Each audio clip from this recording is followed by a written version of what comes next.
Oh my God, I was on mute. Right on. Okay, so now you can hear me. I wasn't on mute the whole time, right? Right on. I had a little intro music this morning.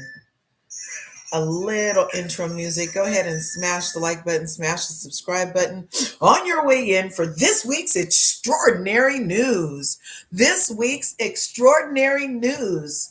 Yes, it's extraordinary to me. So I decided to come and share it with y'all because I'm like gobsmacked. I've been using that word a lot. And as it turns out, Lady C loves the word gobsmacked. And she used that word when she found out the revelation about Kamala Harris's grandma. Yeah, so we're going to get into that. And then we're going to look at Sarafee.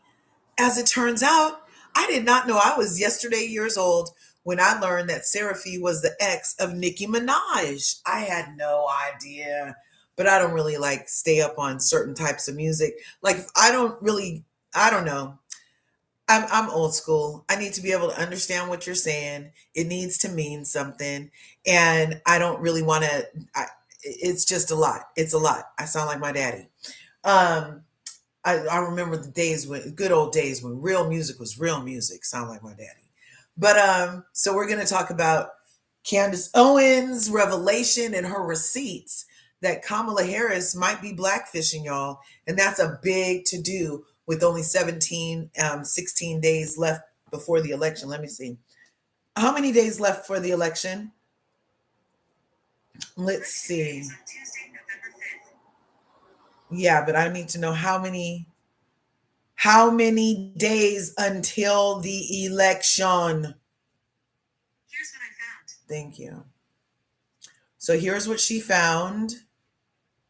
Whoa, you guys. 16 days left before we pick our new lover. We have 16 days left to pick a new lover, you guys, for the next 4 years. Who's going to love on us the most in the next 4 year relationship? Who going to do it? Who going to check us, boo? Who going to check us? Do you know who's going to check us? I don't, especially if the lady's really blackfishing and we're just finding out 16 days left to go and all the black people are so in on the first black president. I mean, the first black woman president of Indian heritage. I don't know how they're even wording it these days, but I think playing identity politics is very dangerous and disastrous, even. And I found out the hard way. I told you guys here on LRGA Curves before. I played identity politics before. I did. When Obama was running. When Obama was running for office, I was running right behind him. And mama don't run. Okay? Mama don't run. Okay? But I was running right behind him. I was like, ooh, first black president. My grandma would have been so proud. She never thought it would happen and da-da-da-da. And so I was all in on the identity politics when Obama was getting into office. And I mean, he was articulate, it all sounded good and everything. But then when he didn't do not one thing for black people specifically, and had every excuse as to why it never happened, I was like, oh, so it doesn't matter what color you are. When you're in the White House, you still are going to treat us like this, you know? So I was kind of like, Bianca Edwards, thanks for coming through. Yes, thank you, thank you. Be sure you smash the buttons on your way in. Okay. So yeah, so I did my identity politics already and left that 8 year relationship with Obama feeling kind of like I got talked out of my panties. I've shared this with you before. And that's just an analogy. No, me and President Obama never had an opportunity to be intimate for him to actually remove said panties. However, it's an analogy for when somebody says everything you need to hear in order to get what they want, getting talked out of your panties. Those of you who know. If it's over your head, you might want to talk to an elder in your house, okay? So I was like, no, let's do some more research about the platform of said first black female president nominee. And to me, she's not even a nominee. We've already gone over that before, too. If your name was not on a primary ticket to get voted on to end up at the Democratic National Convention, the DNC convention, if your name wasn't on that, then you should not have been the only nominee at the Democratic National Convention, which now translates to me, DNC now means do not care. Nope, they don't care. What about, I've been coming up with a lot of DNC acronyms. Do not care, dead, neglected children. What else did I come up with? I had a whole list the other day. Anyway, but you get what I'm saying. Because it's all coming out and being revealed like a freaking crystal ball lately that the Democrats have been at the bottom of a lot of the issues facing America these days. And that goes back to my other analogy of this duopoly is hand in hand working together.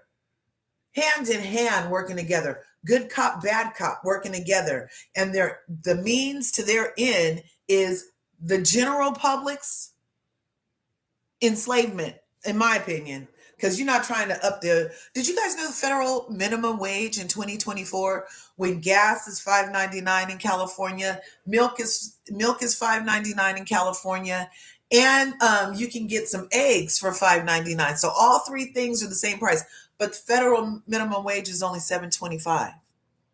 Does that make any sense to anybody? While we watch all this money get drained out of America to fund wars and blowing up people sleeping in tents attached to IVs. Are we complicit or not? I'm not complicit. because who I vote for doesn't do that kind of shit. But I don't know if you care about being complicit in that kind of stuff. To me, my complicit stops with my vote. As a matter of fact, I think as Americans, we need to have a transparent thing happening with how are my tax dollars getting spent and according to who. And then I could vote based on that. Okay. Because all this trickle down economics that's been talking since Ronald Reagan was in office, shit hasn't trickled down, or else there wouldn't still be such a big gap. What do they call it? The 1%, and then there's 99% of us were left.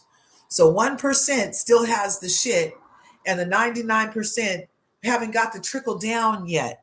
And that was way back in the 80s. We were talking about trickle down economics. Now here comes Kamala Harris with some more opportunity, blah, blah, blah. Nobody's trying to help the common man. Everybody keeps on talking about the middle class. Did you know to be middle class in America, even though the median price for a home is like triple in a lot of places, but your middle America, if you make over like $40,000, does that seem right?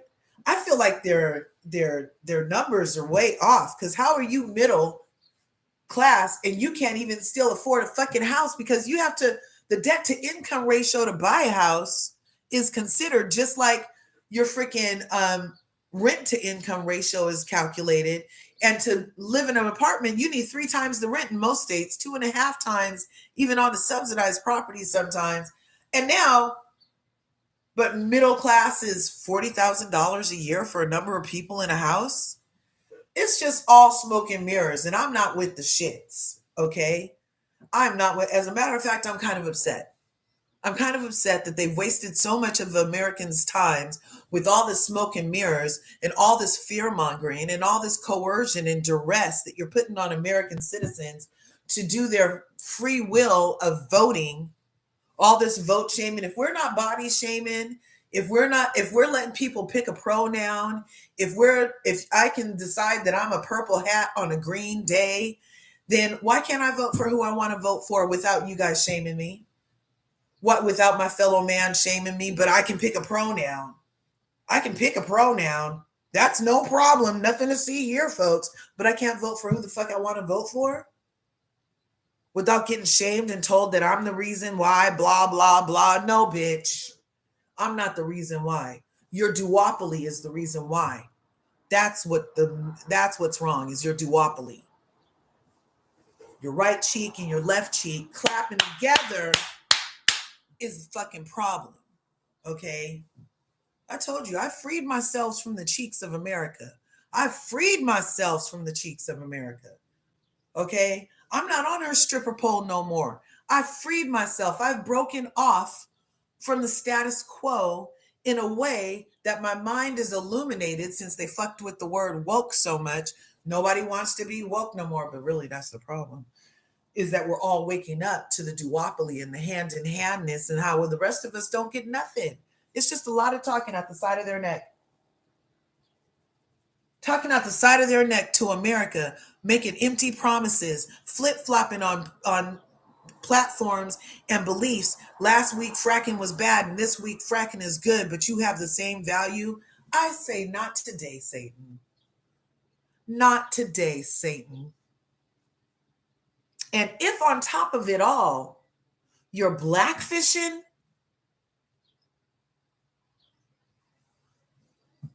I told you guys we need to gatekeep black better. I mean, if it's a social construct, we get it. We get it. It's a social construct, but the construction of the social construct has left Black people in a position that's under most other people with your construct. Oh, it doesn't matter. Race is just a social construct, but we get treated according to the construct created. So then we've had like this struggle that unifies the Blackness across the globe. There's a struggle that unifies Blackness. And when somebody decides to put on the struggle like a costume and put their collard greens in a bathtub because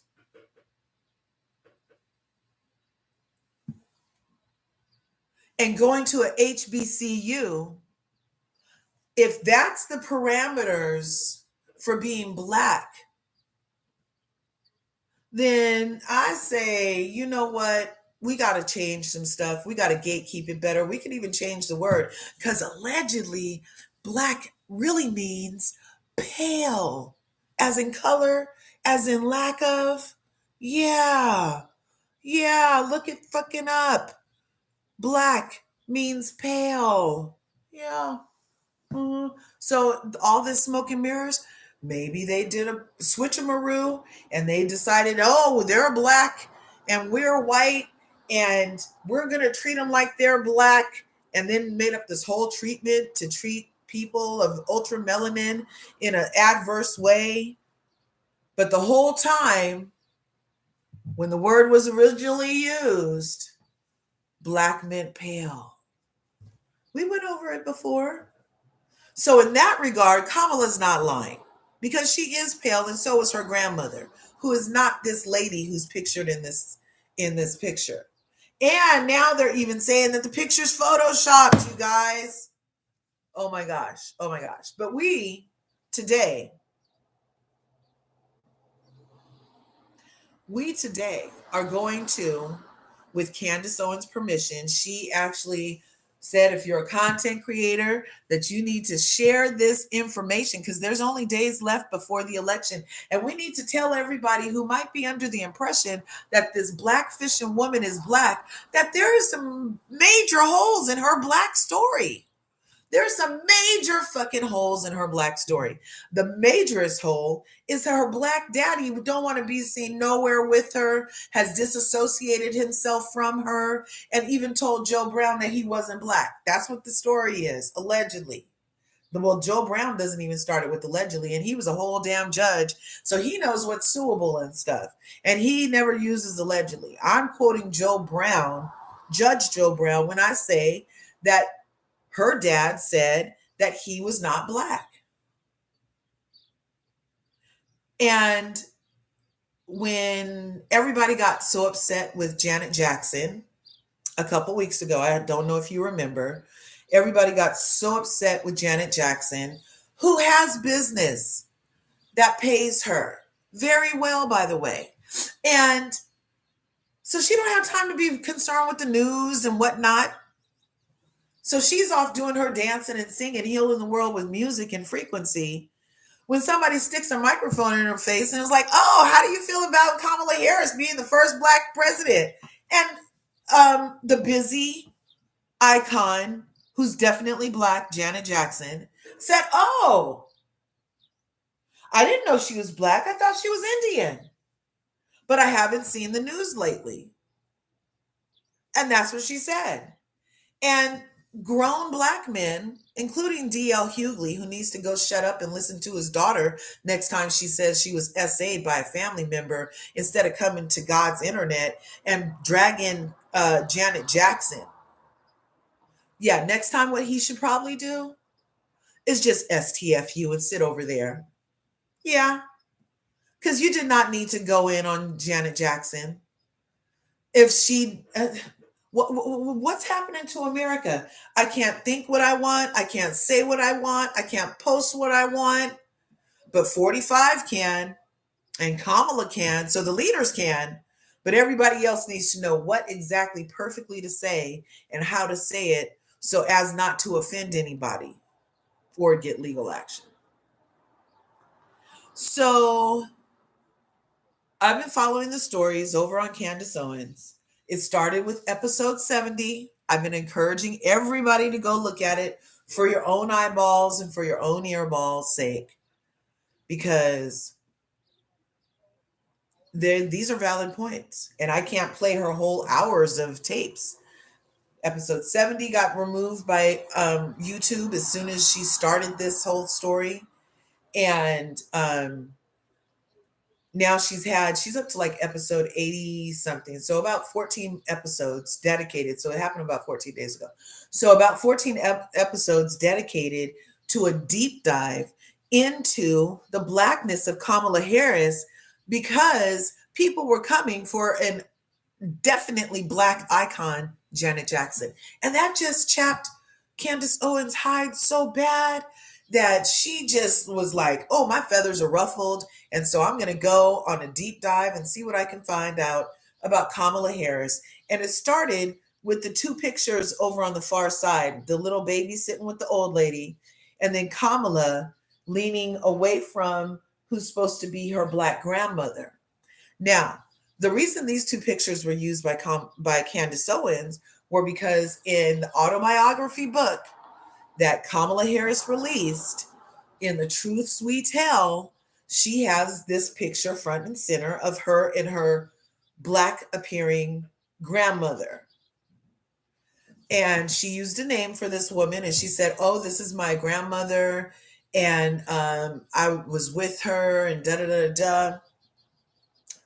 And so Candace Owens did a dive on the woman. I think her name was Beryl. And come to find out that the name of the woman Kamala Harris put under the picture in her autobiography, The Truths We Tell, the name of that woman had died 4 years before Kamala was even born. So then that got Candace thinking, well, if the lady died way before that, then who is this black lady she's standing here with? And the way that they're standing did not scream love and affection to Candace. And Candace was like, that kind of looks like the help. I hate to say it, but she's like, it kind of looks like the help. And knowing Kamala Harris's background is Irish slave owners who settled in Jamaica in what is now known as Brownstown, named after the Irish slave owner who is Kamala's great something. Would have had help. They helped them wash the clothes, they served them and everything. So Candace was like, well, maybe this lady is the help, because I mean, I'm looking at this picture right here and they're kind of standing like this. And I know whenever I get a chance to take a picture with my grandma, I'm like this. I'm like, ooh, we close. She don't get no space. Okay. So the body language of that picture suggested to Candace's eyes that was not, there's no love and affection. There's no tenderness that one would get from a grandma in this picture. So that's going to bring us to the next share. Let's see. I'm going to stop sharing this. Hi. And I'm going to start sharing this. And we're going to listen to Candace Owens share what she wanted everybody to know. Okay. Come on. Things get sticky. Oh, I don't want it that mercy. Okay, there we go. Side by side. That common anymore, but it really was common sense from the beginning. And I want people to know, let the record show, let the history books show, that all I did was conduct basic Black people science. I looked at... Wait a minute. This photo here, photo that Kamala put in her book of her and Grandma Beryl, and I said, no. Scientific consensus rejects this theory for a ton of reasons. One of them being, I just didn't feel like this woman was her grandma. Real quick, let me take care of the formality. Even though she says at the end of this video, share it. Let me see. Oh, I got a sneeze in my nose. Oh, I got a sneeze. Oh, I can feel it. Let's see. Copyright disclaimer. Here we go. Copyright disclaimer under Section 107 of the Copyright Act of 1976. Fair use for purposes such as criticism, comment, news reporting, teaching, scholarship, and research. Fair use is per use permitted in the copyright statute that might otherwise be infringing. Copyright, copyright. This is fair use. We're doing some research for election purposes, so let's talk about it.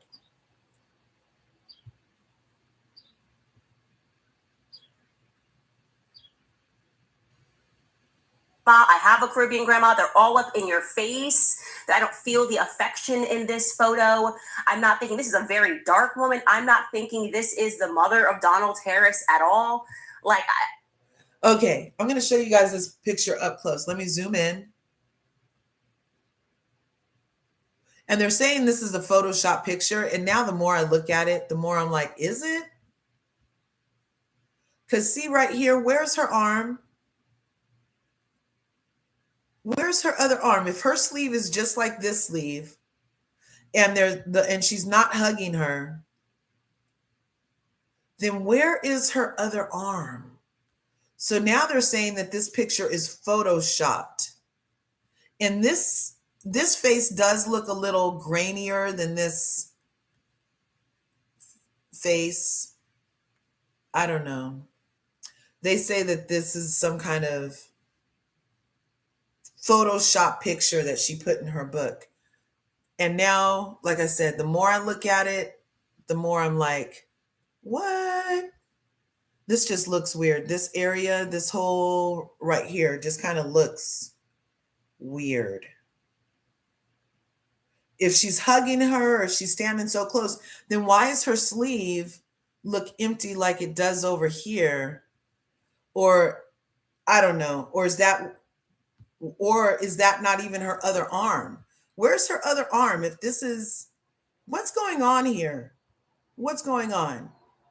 Anyway, let's keep listening.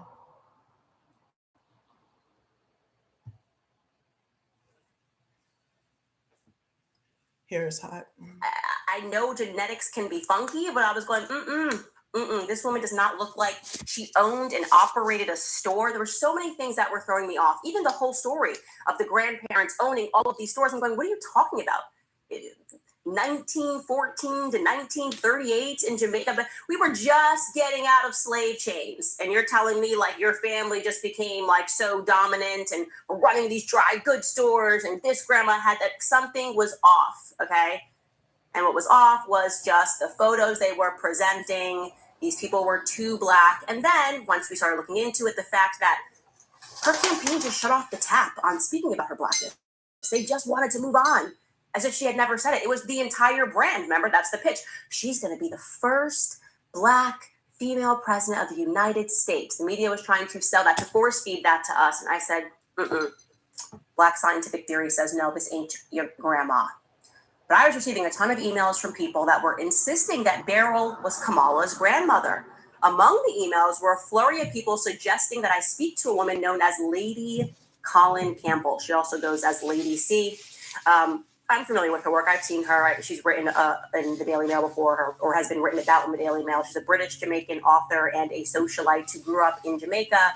And she's deep on genealogy. She's written several books regarding the British royals. This woman likes history. She likes facts. And someone had sent me a clip of her from her YouTube channel during which she was fielding questions, and people were asking her to look into my research into Kamala Harris.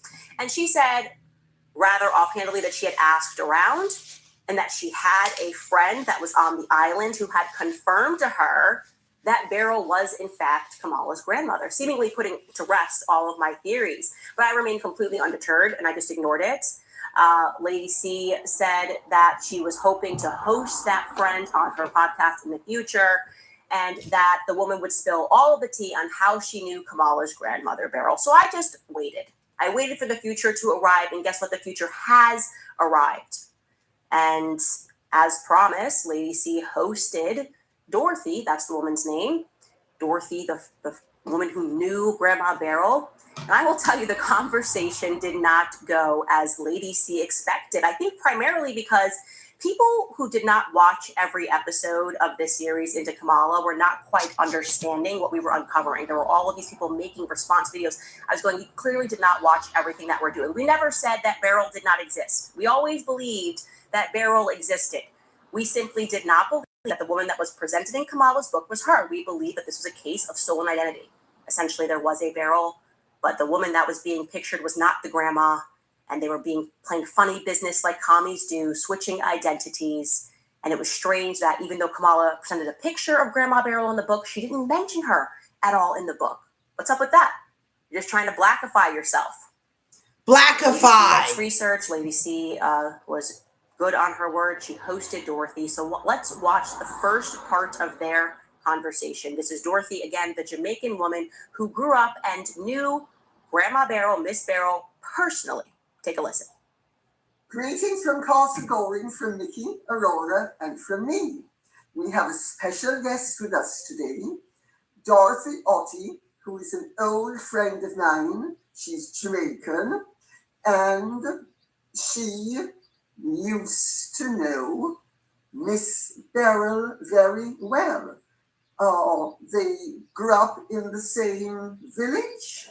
Well, I grew up in the village where Miss Beryl lived. She was a lot older than me, of course. And Miss Beryl was the grandmother of Vice President Kamala Harris. Yes. And she was just the most delightful lady. I have such fond memories of her. Excuse me.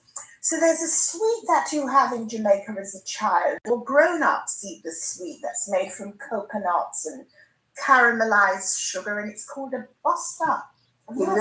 Darling, in my day it was called Bustamante Backbone. Okay, so it was called a buster. And Miss Beryl had a shop.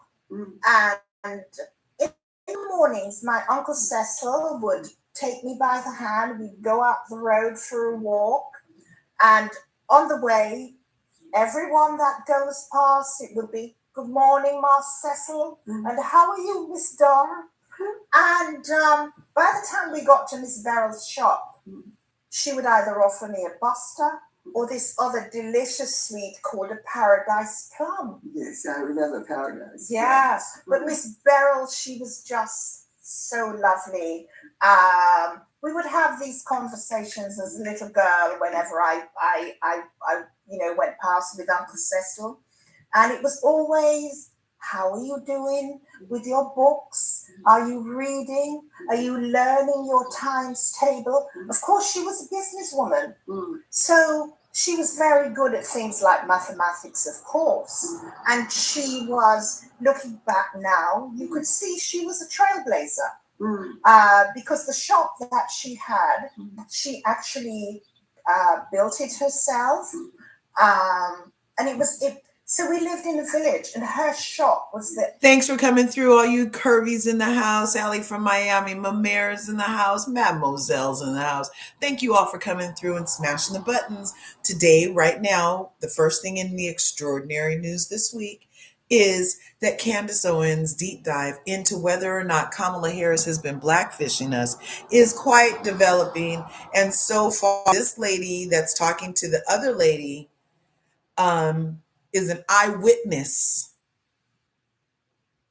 to what Kamala Harris's real grandmother looked like. And it's not the lady that she put in her autobiography.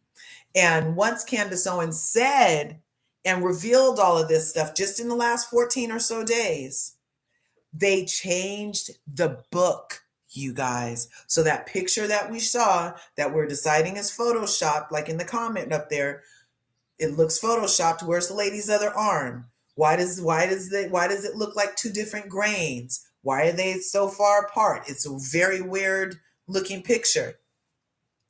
So now on top of it, they removed the picture from all future copies of the book. Why'd you take it out if it was true? Why hasn't anybody called and told Candace Owens to shut the fuck up or hit her with cease and desist or slander? Why has Kamala Harris stopped talking about her blackness all of a sudden? Let's listen.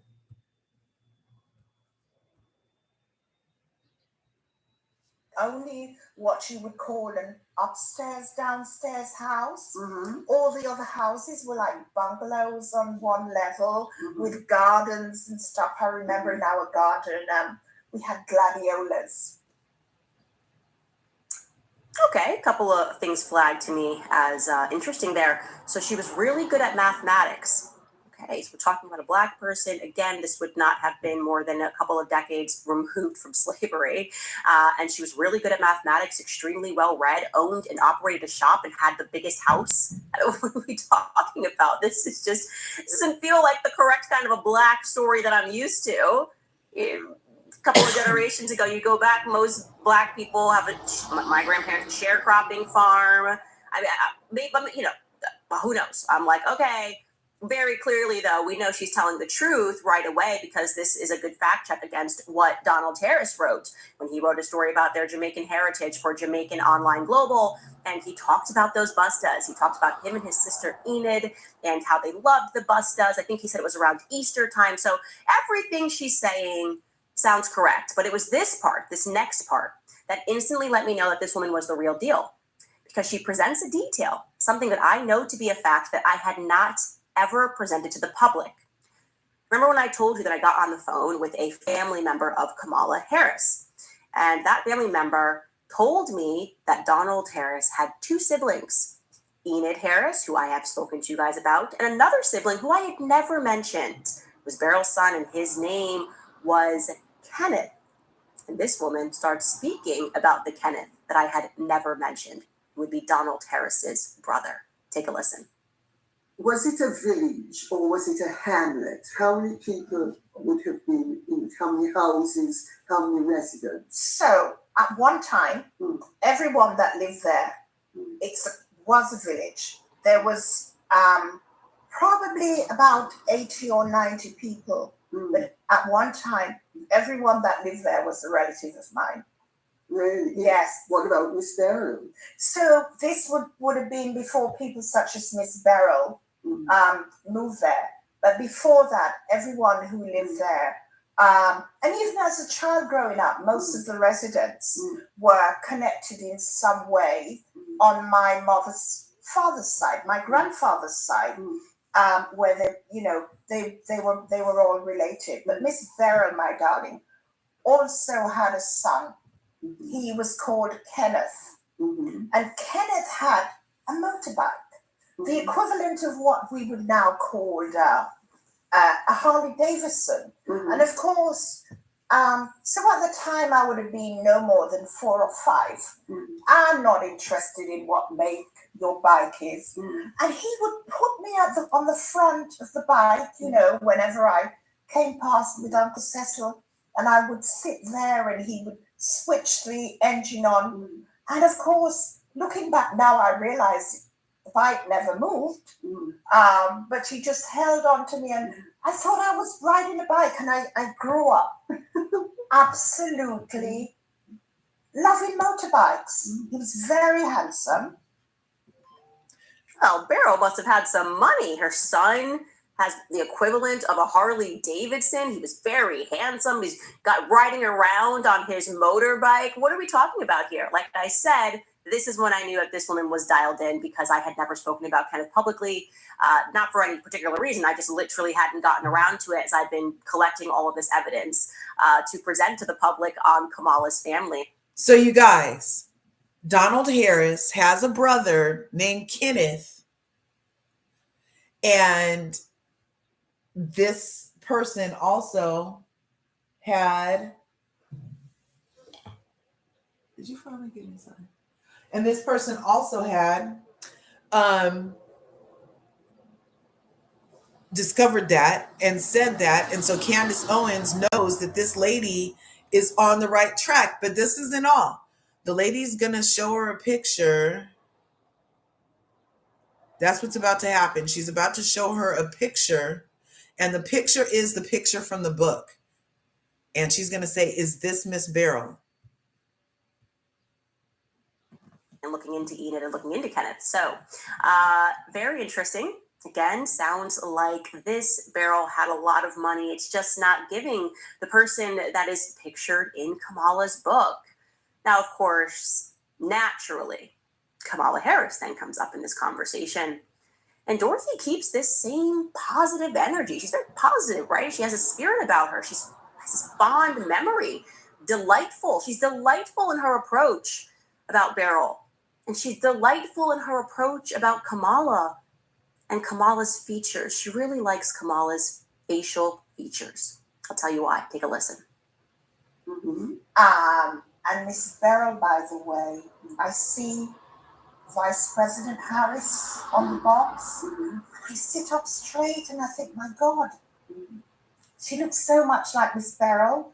Her facial features, the only thing is Miss Beryl was much smaller in stature, but well, okay, Miss Beryl, because Kamala is very fair skinned.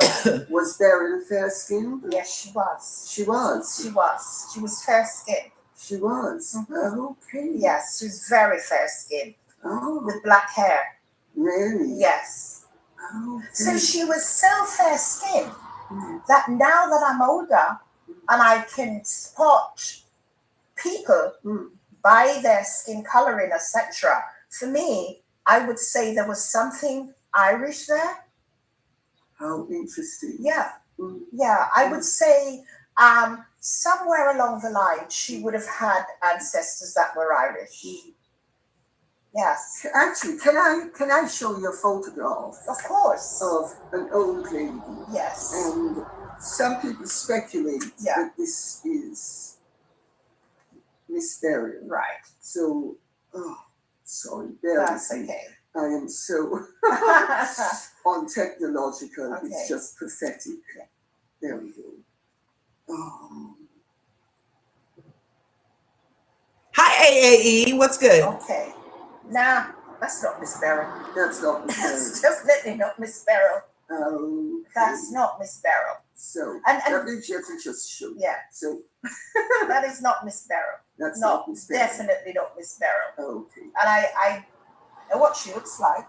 I couldn't have been in a dream. And she definitely did not look like that. There's another person. But could that be Miss Beryl? No, that's not Miss Beryl. That's not Miss Beryl either. Okay. You don't know who that is. Okay.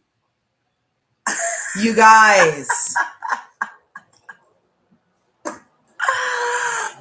Now, I just want to know, how do you feel about this? How do you feel about a woman being installed as your only option for a Democratic nominee who claims to be Black because she went to a HBCU, grew up in Oakland? Well, she didn't even grow up in Oakland. She spent like 3 or 4 years in Oakland and then came back to Oakland after they moved to Canada. And Canada is really where her mom bought that house after she was in high school. That house wasn't bought in the United States. That house was bought in Canada. You guys, I grew up middle class and my mom worked hard and was able to afford a house after she worked hard, because she's a special kind of worker. And she worked hard enough as a single mother to establish herself in a house in a gated community, no less, in Canada. That's one of the other things that Candace Owens revealed in this so far 14-part series in a deep dive into Kamala Harris, you guys. The house was in Canada. So she was middle class in Canada. Her growing up in Oakland was just for some years. They had moved to Canada by the time she was like 6 or 7 or something like that. So does it make a difference to you to now find out that the lady she put in her book and said was her grandmother, and that a picture that looks photoshopped was not her grandmother? Does that matter to you? Are you still all gonna cuss me out because I'm just voting? I'm just trying to get Trump elected for co-signing on this story? Does it matter? It matters to me. We need to gatekeep Blackness way better. This is a Rachel Dolezal situation. You guys know who Rachel Dolezal is? That's that white lady who got a tan and put on a curly wig and said that she was black and went and got a job at the NAACP and said that she was black until her white brother was like, this is her family. And it was all blonde blues. And do you know Rachel Dolezal still identifies as black today because nobody checked her hard enough on freaking black facing? We should have checked her. She should have got quadruple checked. She should have got checked so hard in public that not near another white person would try to blackfish in our face like that. And then go get a job at the NAACP, bitch. Talk about an op. Look, it makes a big difference to me because this is just more of her flip-flopping, right? So she flipped onto being black because she thought it would be to her benefit, puts it in writing in a book with the editor had to look at the book and they had to vet these pictures. And what? They just thought people were going to be like, okay, collard greens in the bathtub. That's her black grandma. No, that's not what happened. Collard greens in the black bathtub makes us want to see why the fuck did you do that? Who's this black grandma that would have told you to put some fucking collard greens in a bathtub? There's not a black grandma alive that would have okayed that action. Do you know how we don't even eat people's potato salad because we don't know what their house looks like? There can't be hairs. They can't have dogs in the kitchen when they cook. They can't, be not washing their hands between stuff. And she says this story like it's a acceptable form of blackness to wash collard greens in a bathtub. I'm very concerned about the bait and switch that's happening. Why is it so important for her to infiltrate the black race and then for everybody to presume that she's the black female president? Why is that an important thing for her? Why can't she just float on being the first woman, the first Asian? Why are those two not enough? Why does she have to include fishing in the black pond? Why? I don't understand. There's a plot, there's something happening, there's something going on. Why isn't this anti-black? Like they have a whole anti-defamation league that, would call out certain stuff as anti-Semitic that Kamala's husband is in charge of. Did you know Kamala Harris's husband is in charge of what is anti-Semitic and what isn't in America? He's on that interagency committee.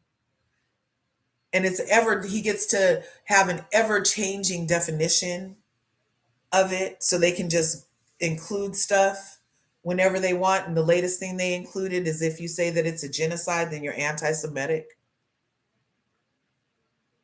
We don't get no definitions that morph and change like that. There is no organization running around for Black people that is going to protect our identity like that and make sure that everybody knows how anti-Black that is and how wrong that is.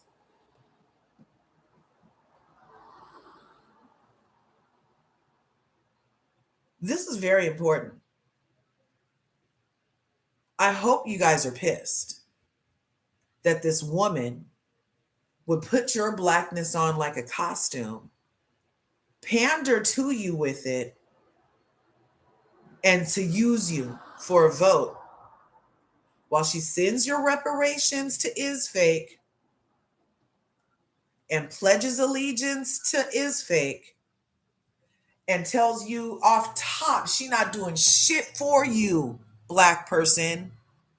She's not doing nothing specifically for her own race of Blackness, but she did something specifically for her own race of Asianness.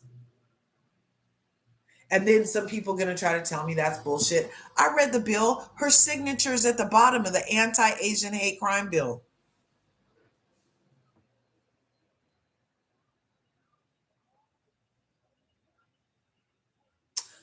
You guys should have your panties in a bunch. I already wasn't on her train, so I'm not. The only shock I have is the shock that it got found out with 16 days left to go. But I wasn't on the Kamala train. I was never on the Kamala train. Just a second. This Mama Curves. Mama Curves. Hi, how are you? How was last night?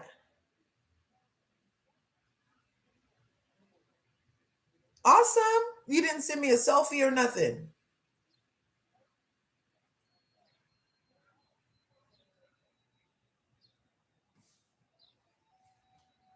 No worries.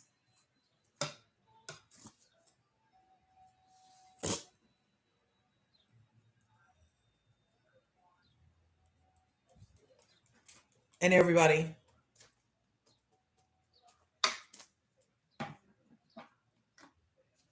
Oh, I don't know.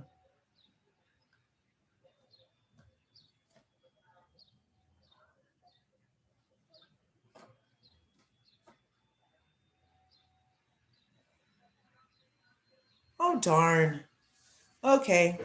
Well, I'm live, so I will talk to you sooner than later because I am telling the Curvies about how Candace Owens discovered that Kamala Harris is blackfishing, and that picture that she was standing to, that black lady in her autobiography that she said was her grandma, is not her grandma. So I'll call you back. Love you. Peace. Well, I was saying that to my mom like she didn't know. I've been making her watch all the Candaces with me. Every time Candace comes on, every day around 1 o'clock, I be sending my mom the live, and then she'll text me back. She's like, "Did you see it?"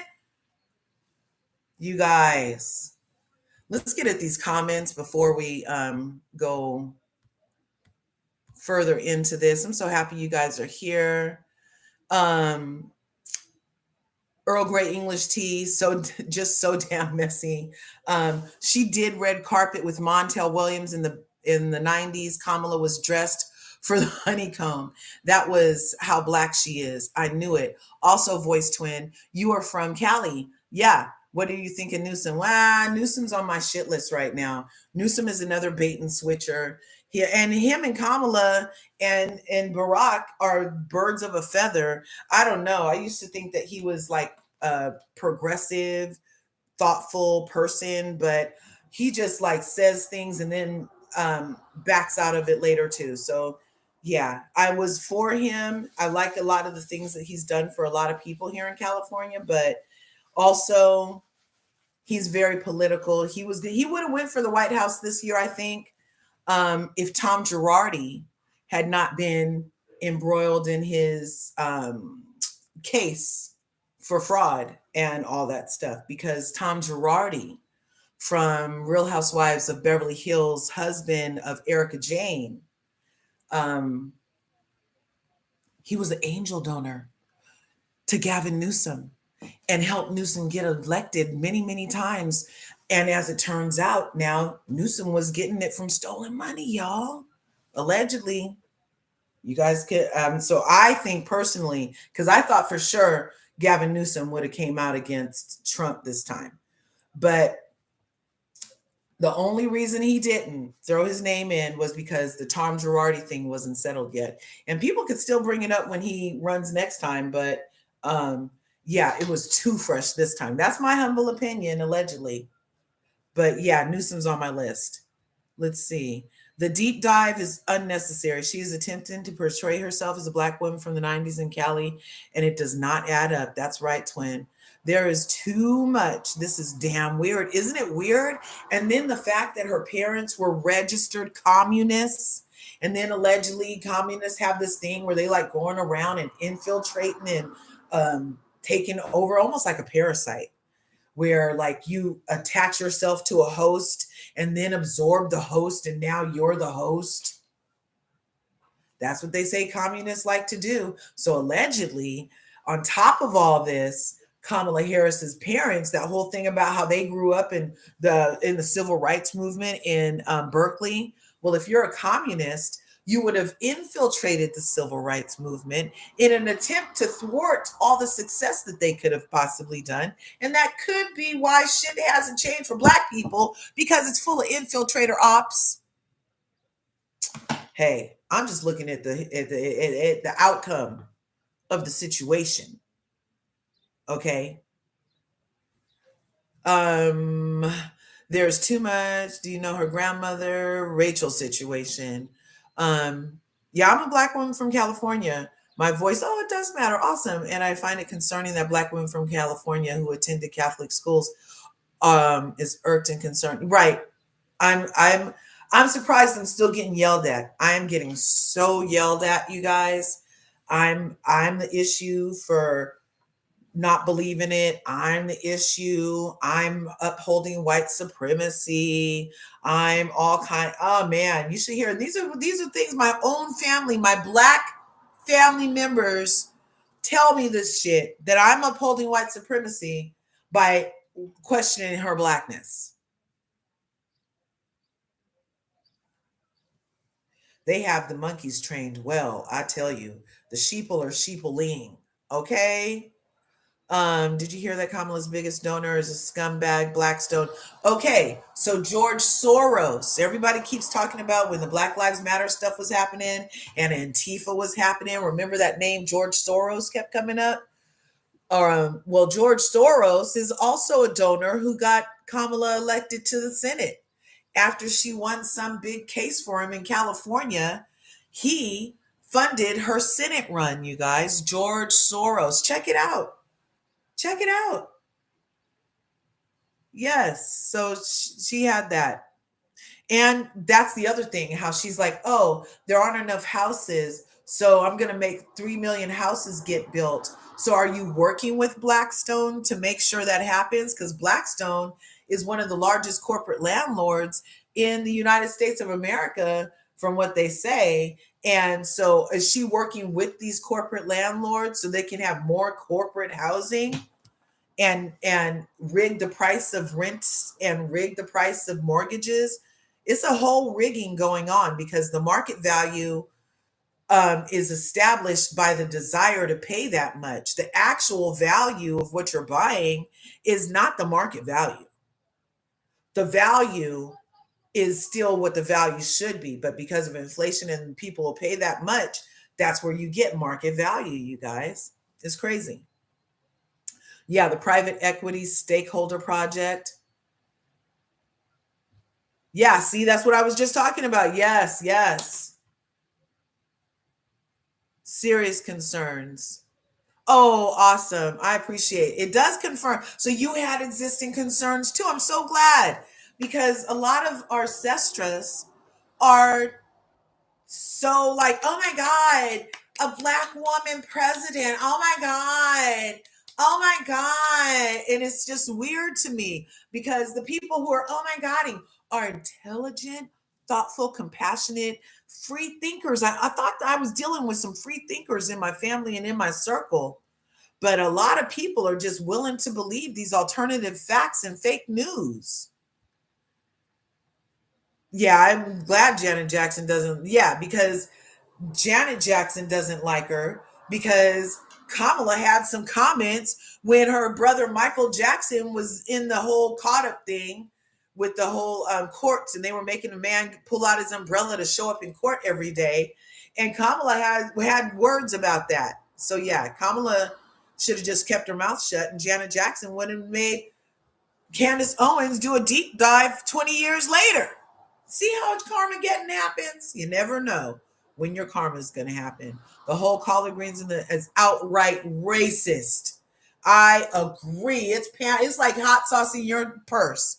That was a Hillary level pandering. Talking about that, it's racist and stereotypical. People need to see all the collard greens. Yeah, it's racist. What sickens me is the Black folks hyping her up with nasty collard. Yeah, like they would have ate those collard greens. Like they don't feel like slapping a hoe. Think about all the people who did eat her collard greens at those parties back then. I bet all of them want to call her and slap her or something, or slap the host or something. Or what about the lady who did find the hair and just kept it quiet? I know somebody had a hair in their greens messing with her hairy collard green bathtubs, with her hairy bathtub collard greens, rather. And you know she has that hair. You know that hair. You know her fucking drain was full of that hair all on the sides of the bathroom tile. You can't even see the hair sometimes in bathtubs till you get in the bathtub at the hotel, a 5-star hotel, and you get in the bathtub and you're like, that's not my hair. That's not my hair. And those are professional cleaners at that place. So imagine her cleaning her bathtub and then serving those greens to the people. Do you think she saw all the hair in the bathtub? I don't think so. That's disgusting.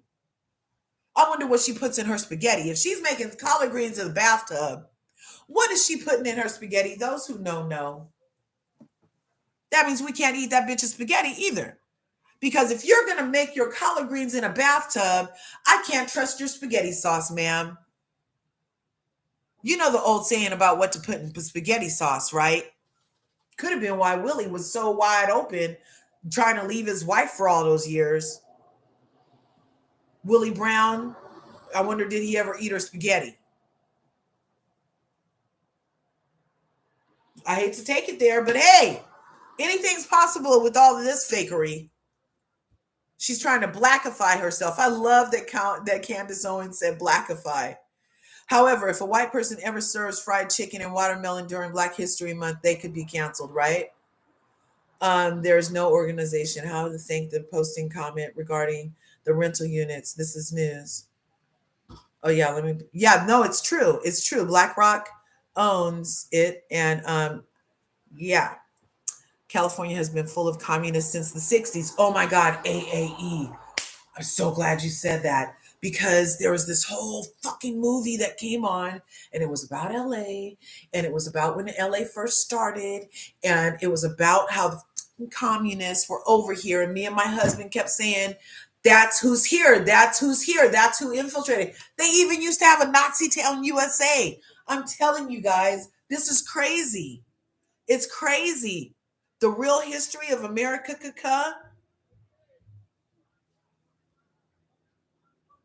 Ugh. Yeah, the Berkeley area. And that's the place where allegedly progressive thoughts are merged. But she was not elected, she was selected. That part. And that should concern Black people too. When have they ever selected a Black person to just be the top notch something that was going to be good for the rest of the Black people? This is feeling very like what was in Django Unchained. She's not Django, she is Samuel Jackson's character. She about to be the best house not Negro ever for the rest of you Negroes who thought she was. And then when she gets in the house, she's going to treat you the way that Samuel Jackson treated everybody else on the plantation. Oh, too happy for Massa. Plus, let's be real, Kamala does not have children. That part. I don't know if she had a condition that she couldn't have children. Her sister has children. And then allegedly, oh my God, there's a secret marriage now too to some Canadian. But yeah, I mean, I don't think that that's what makes you a woman, is to have a child. She's obviously a woman. But why didn't she ever want kids? Because she would have locked him up. And she would have kept him in jail to fight fires. I don't know. I don't know. You're so Black, but you marry Doug. Doug. You're so HBCU that you married Doug. And then Doug is, I believe he's definitely a Jewish man. And don't most Jewish people have to marry people that are Jewish? I don't know. But she didn't convert. What is her religion anyway? Because the other day when she was talking to Charlemagne the seat sniffer at the audio only town hall because people are tired of looking at her lies when they come out of her mouth. She was talking about every night before she goes to bed and she prays. Who you praying to, lady? I would have been more interested in who you're praying to than you trying to make me believe you're black.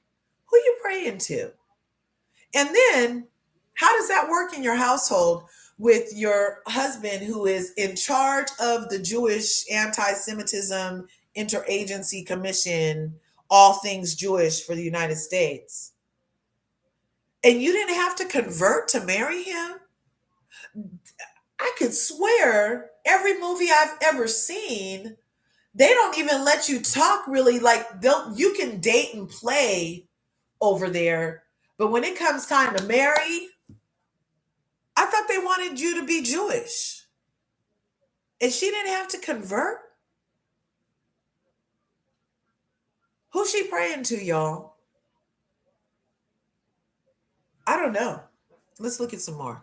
The whole collard green is anti-black woman. Yeah, no black woman does nor allows how she learned to cook from a woman in her family. Kamala and the bathtub collard green negates her Jamaican side. And that's what her daddy would say too. He was mad when she's like, oh, I'm Jamaican, I smoke weed. At least her cackle coach got that damn laugh under control. She had to have gotten a cackle coach because the only thing we heard for the first 50 days was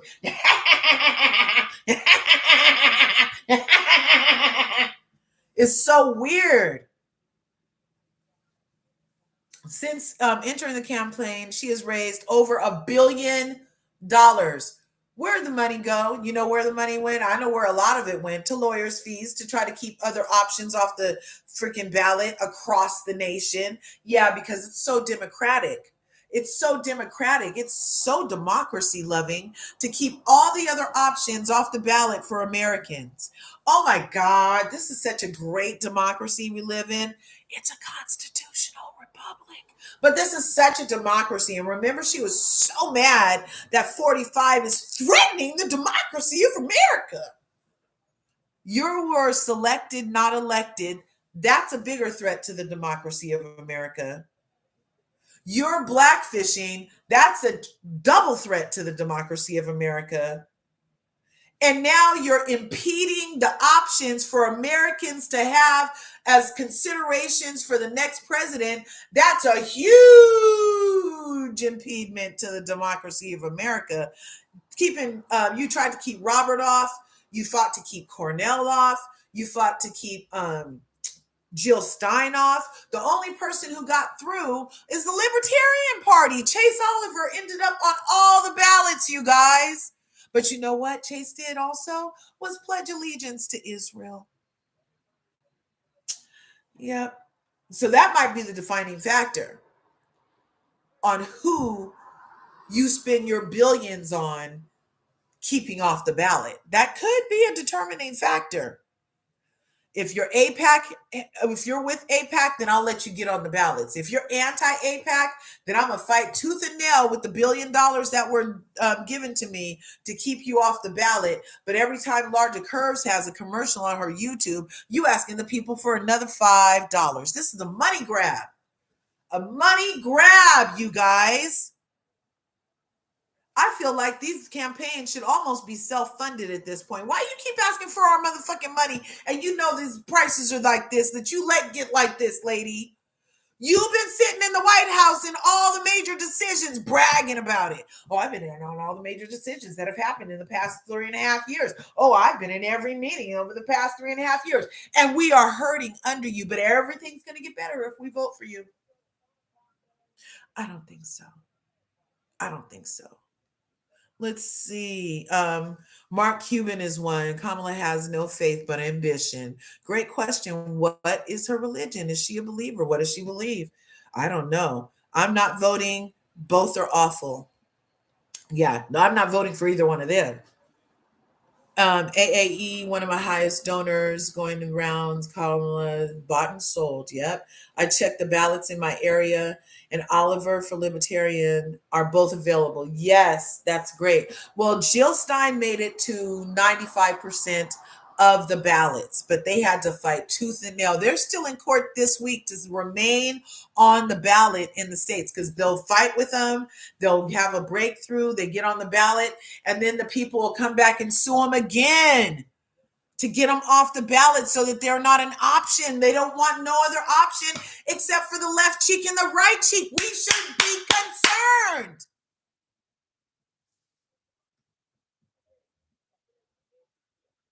I see it so clearly. Like, why are they forcing us to deal with a Republican or Democrat when they're just working together for our demise? They just want us to work and work and work until we die and send all the money across the country to foreign entities to bomb other people's kids and then send our fucking sons to go finish them off.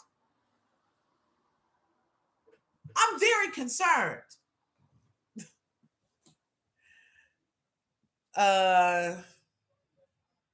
If I was in the US, I would vote for Jill Stein. I'm in the US and I'm Stein and where if you dare. Stein and where if you dare. That's my own little thing. I say Stein and where if you dare. Because this takes a lot of chutzpah to break free from the duopoly. You know, it's like being birthed out of a really tight vag. That's how tight they got us like this.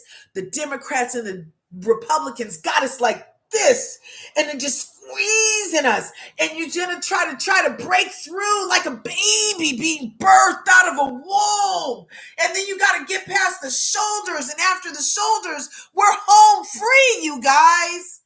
This is that moment. Like, it's like we're to the shoulders. We have a moment right now with Jill Stein being on 95% of the ballots, and the other 5% you can write her in. But she's literally on 95% of the ballots. She's anti-genocide, anti-war, pro-housing, pro-healthcare. And it's for everybody. She's not just talking to 1 million Black people. She's not just talking to middle America. She has a plan for the poorest of the poor to the richer of the rich. She has a plan for all 340 million of us. She's going to try to work it in to make everybody's life better. Can you imagine a Jew and a Muslim working hand in hand, that being the new grip instead of this freaking chokehold the Democrats got us in, the chokehold the Republicans got us in? And then did you hear 45 yesterday say some bullshit about how he's going to, any school that teaches slavery is going to get defunded? Did you hear that shit? Why are they trying to erase what they did to us? Because it's about time to pay. It's coming up on paying time. It's about pay my ass a clock. That's why. So if you don't even know you were a slave, if they take it out of the books to indoctrinate for the new generation of the minds they indoctrinate into this whitewashed bullshit, now you won't be able to tell the white people that, oh, you got everything from me, because it's not even in a book. Why would you want to rewrite history like that, sir?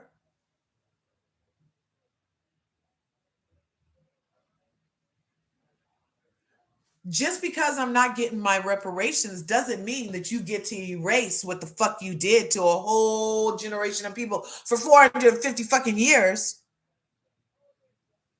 And now if it's taught in school, so now you want all the textbooks to have blonde, blue Egyptians? And what, we just took a cruise over here and decided to come work for free? And so there was no buck breaking, there was no rapes, there was no abuse, there was no whippings, there was no mistreatment, because white people are great. So the entire country wasn't built off of slavery just because you changed the book?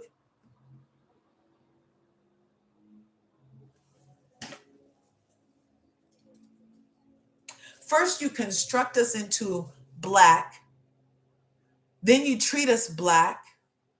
You build a country off of our black bodies and our black strength and our black intellectual prowess, because every fucking thing that black people made in the 1600s, people still use in 2020 fucking four.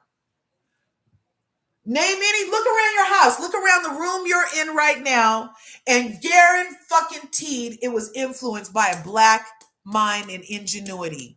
Guaranteed. You're going to rewrite that too? You're going to keep that out of the books too? So we didn't make the traffic light. We didn't make the potato chip. You didn't make the refrigerator. We made so many fucking things. I mean, I go over it all the time during the shortest month of the year.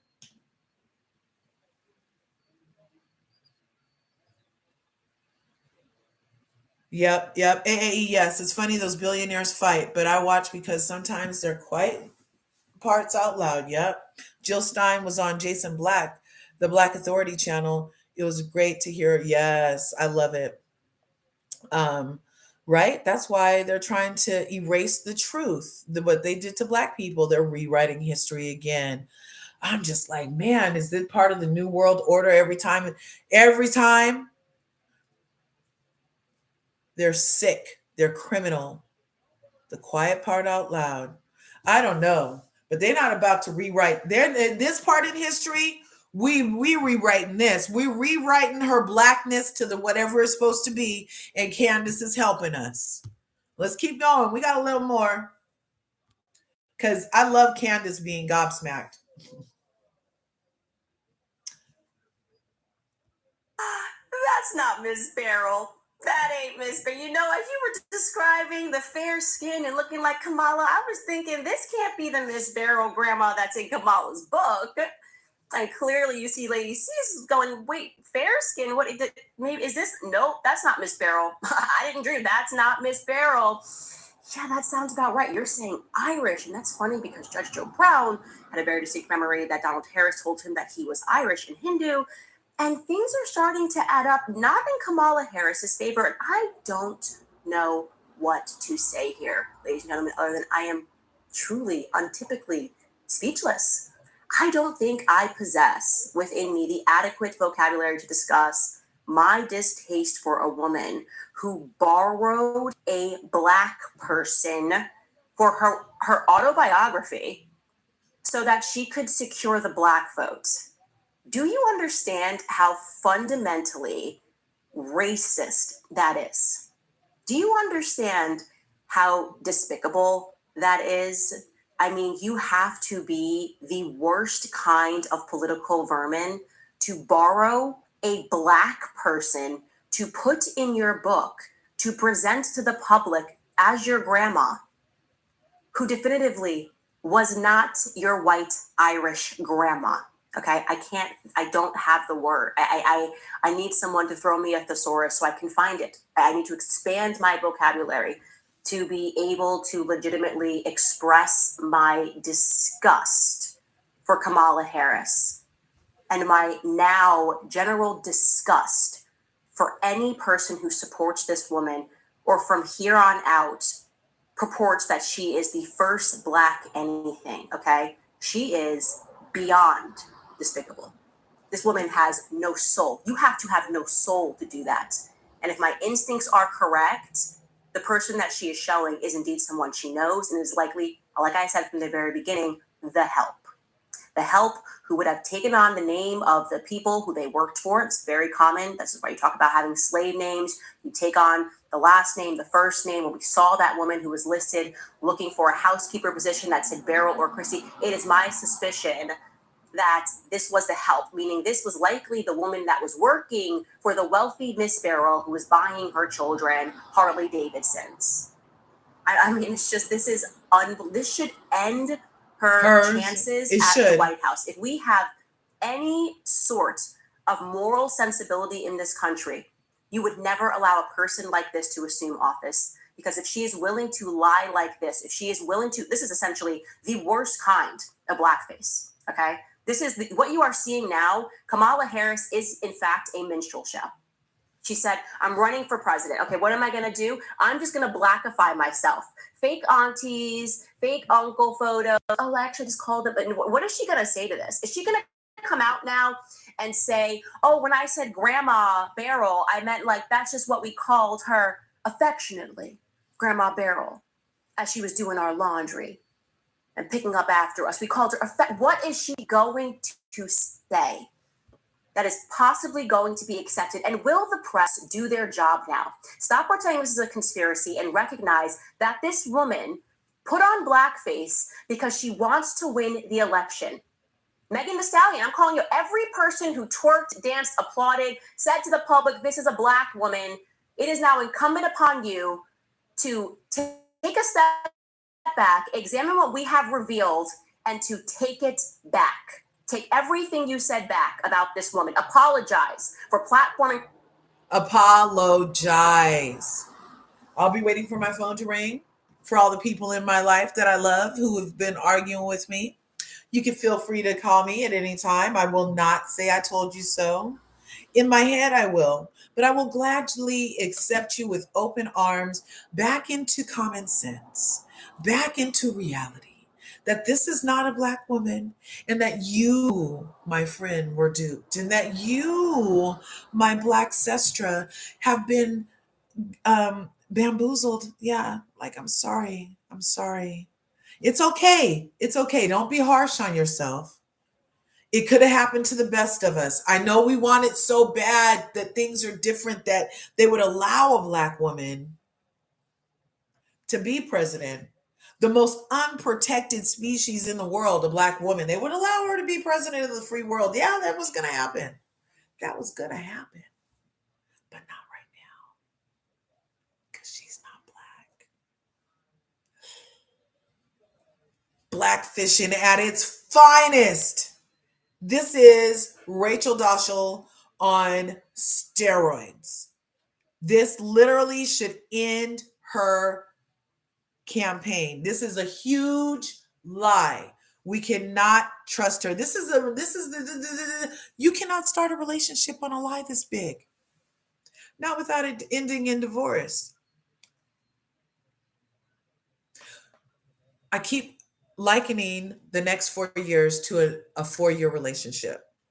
And we're speed dating right now. The American public is basically speed dating during the election cycle. We hear a little bit over here at this table, and then it's time for us to get up and we go hear a little bit from 45 at this table, and then we get up and then we go hear a little bit from Cornel West, and then we go hear a little bit from Chase Oliver, a little bit from Jill Stein, a little bit from Kamala, and you're running around the room trying to find out in 5 minutes, who do you think you want to go out on a longer date with and potentially end up in a relationship with? This bitch been lying the whole speed dating round, and we only got 2 minutes left. And she definitely was the one that you were going to ask to go out with. And now you find out from everybody that she's been lying to everybody in the room. But you don't have no time to go date the other person to see if they have something worth listening to, because you spent all your mental space engaged with the liar face. And now you got 2 minutes left to find somebody who's not lying to your ass and trying to talk you out of your panties. 2 minutes. 16 days before an election is practically 2 fucking minutes, you guys, for you guys to listen to what another person would have to say and then trust that the process might happen. But people are really afraid also. I understand fear. I get it. Fear is be having a death grip on you. We're so used to a Republican and a Democrat choking the shit out of us that you just want to be choked at this point. So you're afraid to not go with a Republican or a Democrat who are both lying in your face. So she's been lying about being black, and he's about to whitewash history so bad that we can't even make reparations easier, because he's about to take it out all the history books for your children to not learn the truth about what was happening to them. We can never forget The Holocaust, never forget it. If I said anything adverse about the Holocaust right this second, I'm considered anti-Semitic. If I question it, I'm considered anti-Semitic. But this man gets to say he wants to take what should never be forgotten about Black people out of books, and that's not anti-Black. So you have these two choices in your face that have been getting all your attention, and you haven't even had a moment to look at the nice guy over there, the nice, loyal guy over there who won't cheat on you. He won't hit you, or she won't hit you like Erica Mena. She's not going to get a ladder and hop your fence to freaking break in your back door and try. We're going to look at that video too.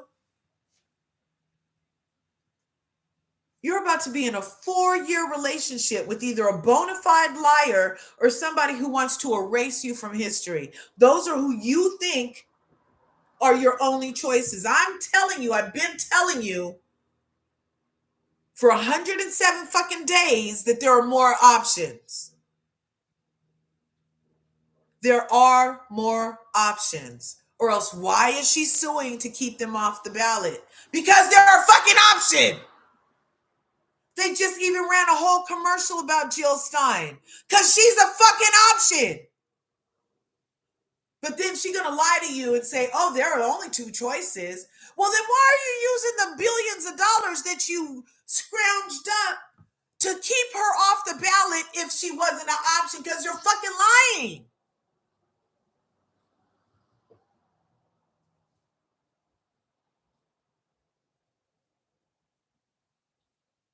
And why was Barack Obama's name Barry Soretto when he used to live in the Philippines and he had a transvestite nanny? That's a whole other video.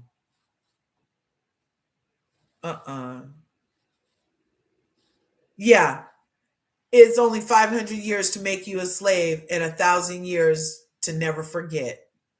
Oh, no, that's a new person. Blea Pia, yeah. You might have some African blood, but you definitely have native blood. You cannot define our people by the last 500 years. The genocide had already started. I get it, but I'm talking about just American history, and about the 450 years of American slavery here, and yeah, I understand about the indigenous thing, and that there's this other thing that allegedly the Mississippi River is the Nile. I don't know how many times you visit level 8, the conspiracy level, but on level 8, they allege that the Mississippi River is the Nile and that America is really Africa. So native, yeah. Well, I mean, I really wish I could talk to a time traveler and see which of these altered timelines is the exact one that we come from. I don't know. But yeah, never forget. So that was the first part of extraordinary news, that the so-called president nominee is not Black at all, and that she's blackfishing and she needs to be canceled. I feel a big cancellation coming up, a big C, not for communists like her parents, but for cancel because you blackfished and you lied. Your values might still be the same. Let you tell it. Oh, but I have the same values. I'm not really Black, but I have the same values as Black people because I wash my collard greens in bathtubs. Yeah. Not today, Satan. So let's move on to the next one. Now, the next story is, let's see, where are we doing this? We're going to put this up, and then we're going to do this, and then we're going to do this. Wait, how did that, what the heck? Here we go. Why is the Barracuda up here? How did I get way over here? Lord have mercy. There we go. I don't know why I have Barracuda up there. Let's see. So while I get this next video up, yeah, that was fascinating to me, you guys. I had to share it with my Curvies because, we've been talking about it for 107 days. Well, not 107 days. my 107 reference is because that's when Sleepy Joe dipped out of the race, was with 107 days left. Now we have 16 days left. So that was what, 90, 87 days ago, or 90, yeah, 80, whatever. You guys know, do the fucking math. Anyway, um, Blia Pia, Blia Pia, hide who you are. You have to pick a side because anyone who is black and votes Democratic is a disgrace to his people. Hey, that's what I'm saying. I feel like the black people, we just get freaking led around and we're told this is the great one. So we go over there and they'll note this is the great one. So we go over there and this is the one that wanted our emancipation. But nobody's actively participated in our emancipation enough for me. So yeah. Yeah.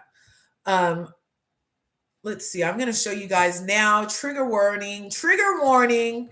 Do you know I was yesterday years old when I found out that Sarafee and Nicki Minaj used to date? I was yesterday years old. I was always wondering, well, where Sarafee come from? And I only know him from the hip hop show. And so when he went on his social media this week,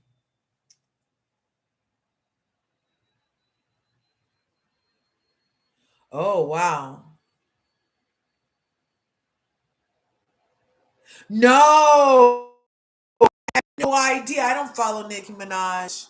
I don't really, yeah, she's not my cup of tea. Um, I don't know. Okay, so the thing with me, you guys, is I grew up, I went to all parochial schools. I didn't listen to worldly music till I was like 12. Worldly music, that means non-secular music. I only listened to like Christian music. I listened to Christian rock, Christian rap, Christian, just like, yeah. And I went to all parochial schools until 1984 when I went from a nice sheltered covered life into the world, and that was the same year crack came out, and I didn't have that issue, but the world got really hyphy that year. And so yeah, I was a square. I didn't know who Jimi Hendrix was. People used to think I was a narc, all kind of stuff, because I lived such a sheltered life. And so yeah, and that kind of continued into my adulting, as far as my interests, and I just wasn't interested in worldly music a lot. But when I would get interested, I would be all in. Like, yeah. What's up? Come on. Trying to make this other video play, and it's sticky over here. Oh my God. Wait a second, you guys. I keep closing it and more windows are popping up.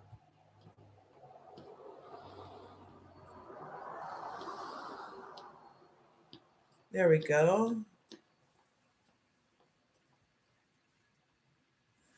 Let me. What's going on? Okay. So.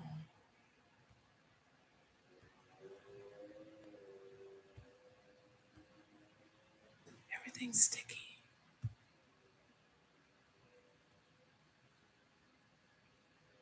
Oh my God. There we go. Okay, so now I'm going to share. This is a trigger warning, you guys. Domestic violence is going to be talked about and seen. So if you are sensitive, then please do anything to protect your mental health as we this next clip is what Sarafee posted, and then he's going to talk about it, and then Erica Mena is going to answer. Here we go. Catholic diocese, let him, why do we teach? Wait, let me see. There's a conversation. Okay. You seriously did not know? Nope. Sarafee claimed he wrote Nikki's. Oh, really? Why he would so boldly lie? Who knows?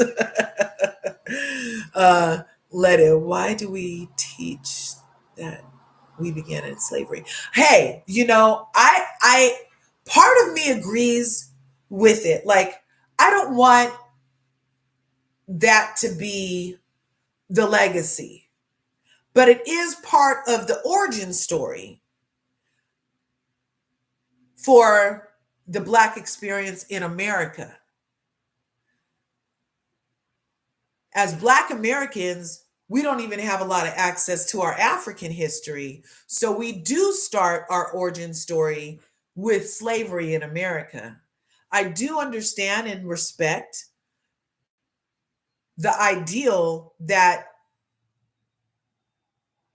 if their kids shouldn't feel bad about what their grandparents did to us, then why should our kids feel bad that it happened to us? And so why do we keep pointing that out? The reality is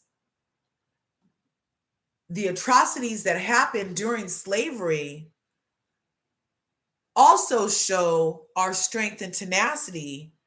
And there's a certain kind of pride, actually, that comes from surviving something that was designed to kill you and the people that looked like you.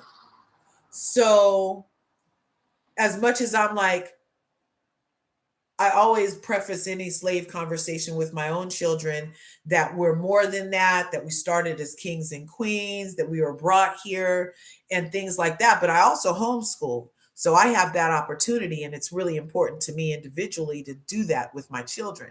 I'm not sure how many other Black parents are doing that particular part with their children, but in my house, I do start our origin story in Africa, and then we got over here. But a lot of people aren't that thoughtful. Not that it's a bad or a right or wrong thing, but it's just that what they're equipped for.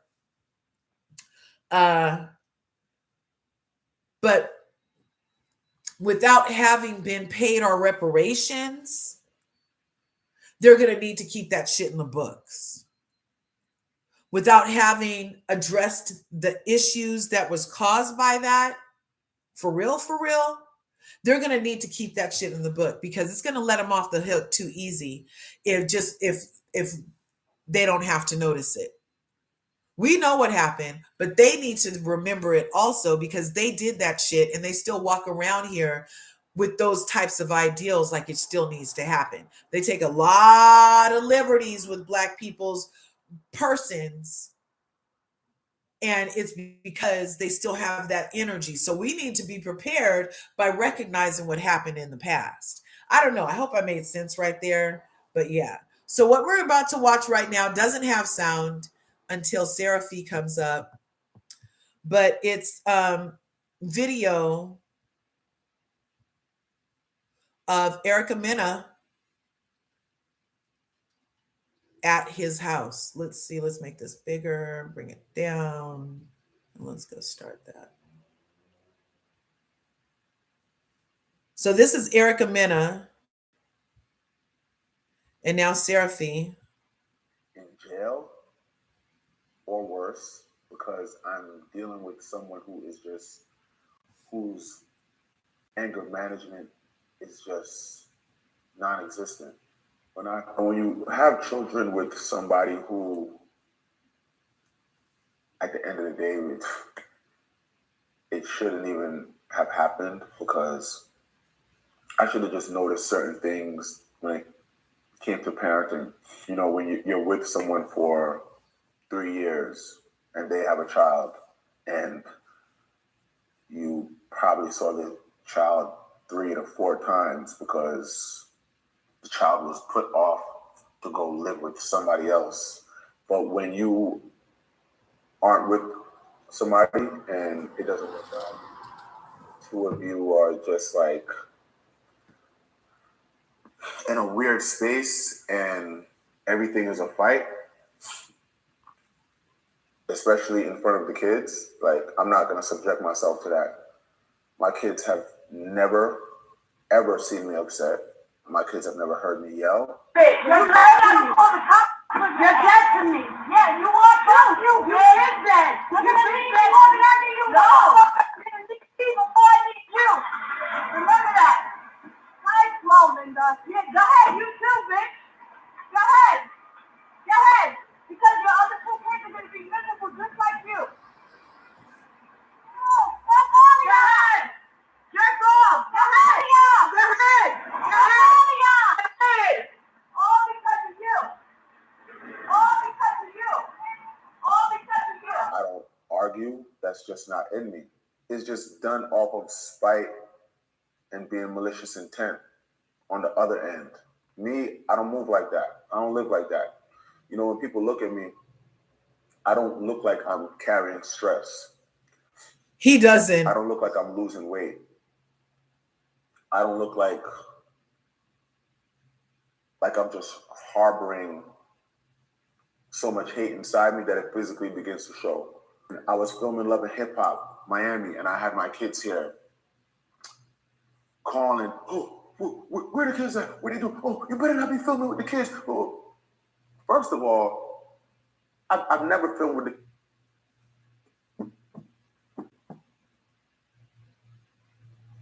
It's coming back.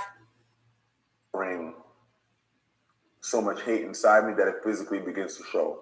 I was filming Love and Hip Hop, Miami, and I had my kids here calling, oh, where the kids at? What do you do? Oh, you better not be filming with the kids. Oh. Growing up in my crib, 5 o'clock in the morning, pulling out a ladder, hopping the fence.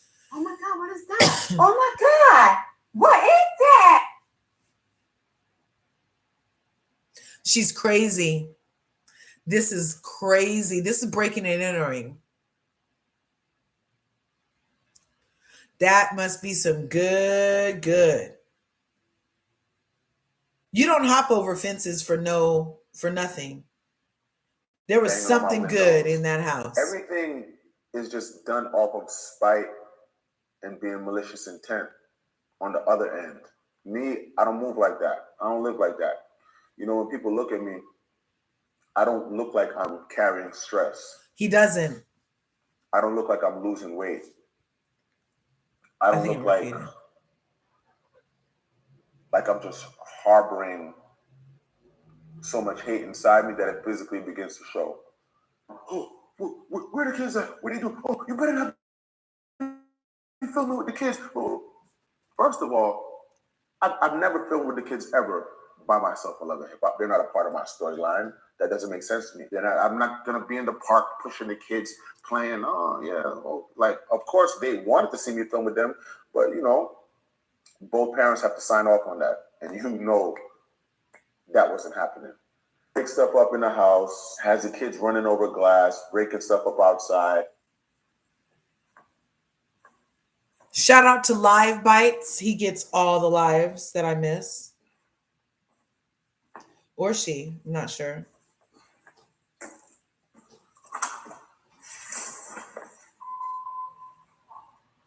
She be causing major damage. After that, I just was like, you know what? If I can't pick up my kids in a place that is like a police precinct, I'm not picking them up because I'm not going to her house ever again in life.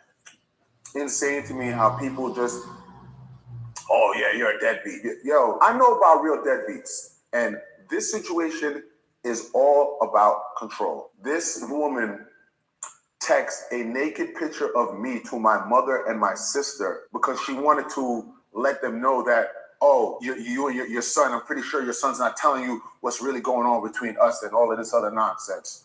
Okay. Me and you are still, you know, having a relationship, and that's over with. Thank God that's over with. Like, you know, I prayed about that, and there's absolutely nothing physical going on anymore. Showing up in my crib. School wasn't really safe for me at all, I'm not gonna lie. So I absolutely have to speak on this whole being a second baby thing. So that was Sarafee, and he this week divulged that the reason I think he was trying to offer that as a reason for why he doesn't see his kids as often with Erica Mena because of her behavior. And not only is he in danger, but she breaks his stuff. The kids are then put in dangerous situations because glass is dangerous.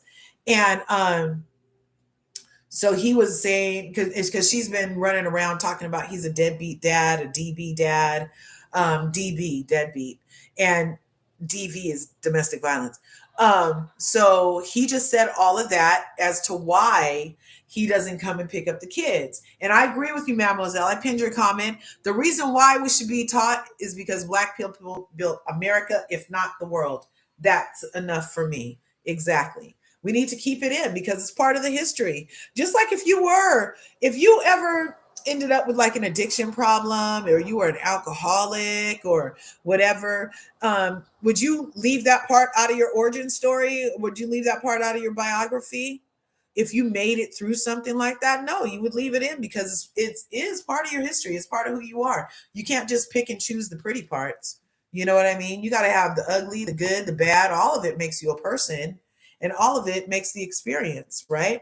So now let's listen to Erica try to sound nice and calm about and try to about what she did. She doesn't even address all those actions that she did in front of her kids. Those were little children in there. So let's listen to what Erica has to say. Let's just state facts real quick.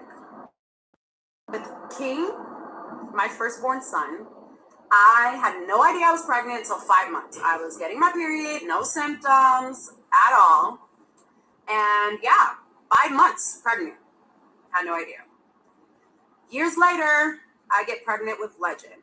Now, granted, yes, me and him were having issues, after me having Sapphire, but we were still married and we were still going through that roller coaster of trying to fix our marriage. So with that process comes makeup sex a lot.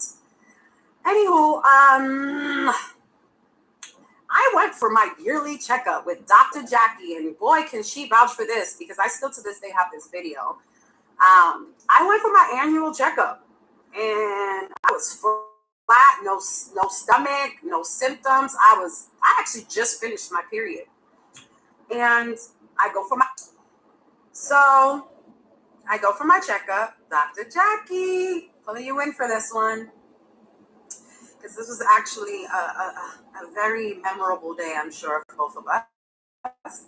Anywho, she walks in, because I definitely peed in that cup, which came up positive, obviously, for pregnancy. Behind her comes this monitor to check my belly.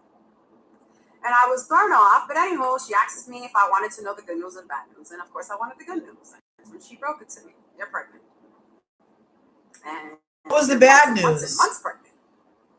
No way. I just had my period. Boy, did she put that monitor on my stomach, and Legend was there, full face, hand. I still have the video. He was grown. So to clarify me hiding pregnancy, when I found out, a week later he found out. So it wasn't hiding. So yeah, and let's also, let's keep it funky. I didn't give the DB name. You guys did. I mean, you guys saw it all play out for yourselves on TV. He didn't hide it. You guys labeled it and it was fitting. So, I just went along with it. Because it's the truth. But anyway, don't feel sorry for me. I made it through postpartum, heartbreak, and, all he has to do is go to the school and pick them up. Never has to make contact with me, but chooses not to because apparently the school he helped me pick out, by the way, is too far for him to come drive. Mind you, everything in Florida is about 30 minutes away, but that's too far. But anyway, that's a whole nother topic. So yeah, I just want to clarify.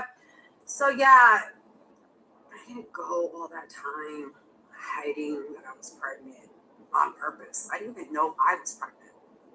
Literally had no idea. So as far as me giving him a second baby, no, God gave me a second baby, which actually is my third baby. And God does everything for a reason. So to be scrutinized for how things happen in my life, especially the blessing of having children, is pretty kind of neat. But I mean, you guys scrutinize me every day, calling me bitter because I call things out. But it's not even like I call these things out. You guys seen this individual literally dance his life away in Jamaica while his last born was in the ICU. Sorry, NICU. Ooh, NICU. The label came from his own actions. I didn't have to speak on it. You got it, because I know this individual so well. I guess apparently now they have like a YouTube or something. How much you want to bet? It's gonna try to do a whole YouTube to give his pathetic reasons. Well, they got you answering. Dope and cuz and with his mama rooting for him in the back.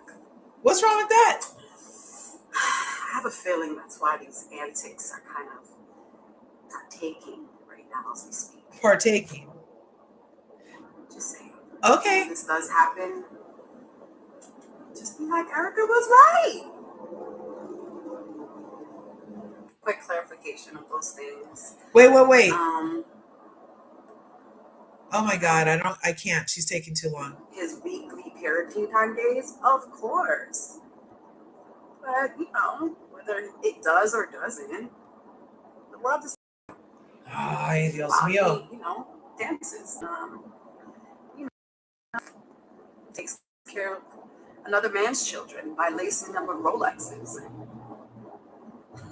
But Mrs. Otto, so I absolutely have. I don't know who needed to hear this, but good for you.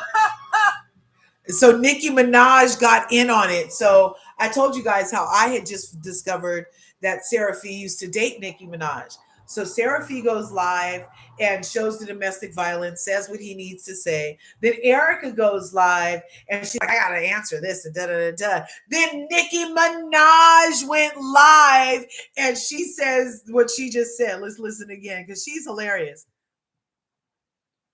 In between all of this, and then Sarafee goes live one more time. Watch.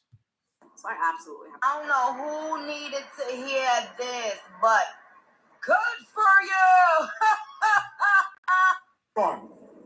What did I just say about me and my baby mother? What did I just say to you? So you can't let her go, man. You just can't let her go. Exactly. She's texting me saying I'm hiding. I'm like, yo, I'm sitting here right now talking. I'm sitting here right now talking about how ignorant the shit is that we do and everything in between us, and then we end up here again. Hold on. What did Daddy do?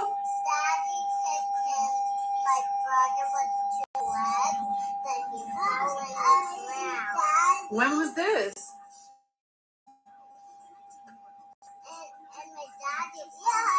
When you was with Daddy? Really? I saw my daddy picked him and fall off. And who fell off? And I was watching him while I fall off. And did Daddy? Why did Daddy kick him? Because he got boo-boo. Who got?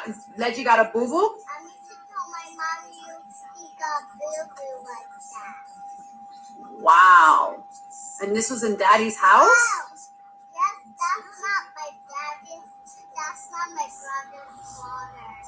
That's not your brother's father? Who said that? Daddy. Dad? What did Daddy got? Oh my God! What is that?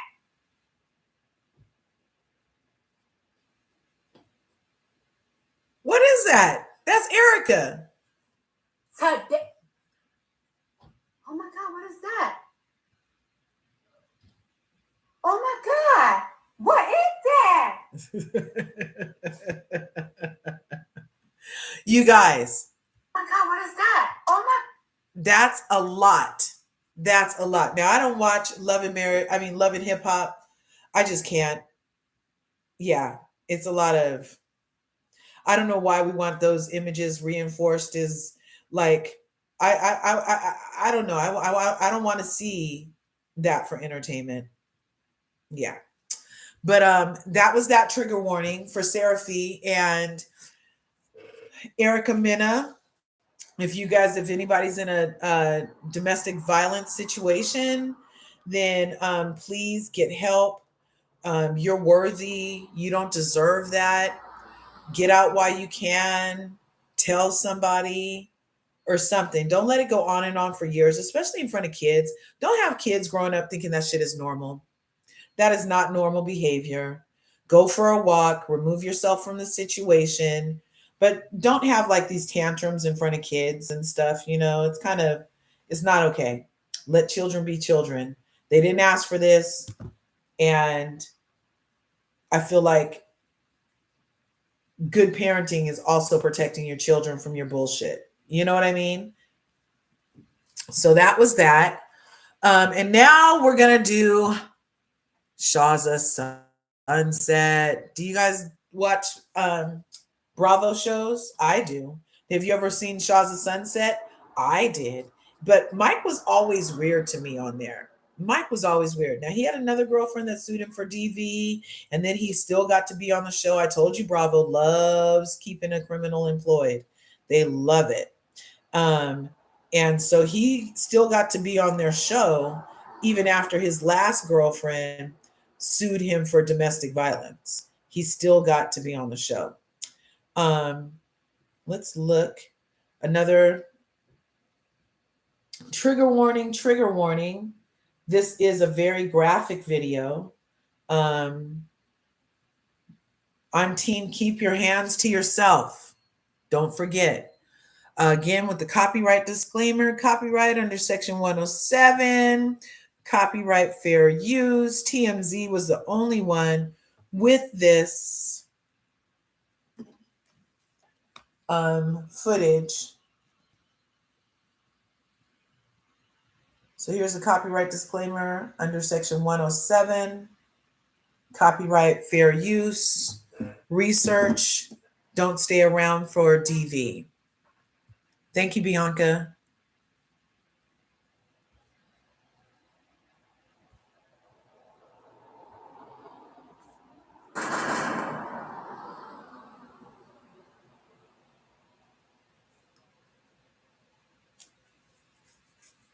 That's crazy, you guys. She was minding her own business, it looked like. Let's start from the beginning. It looks like she's minding her own business. And he runs in and slams her to the ground. That's crazy.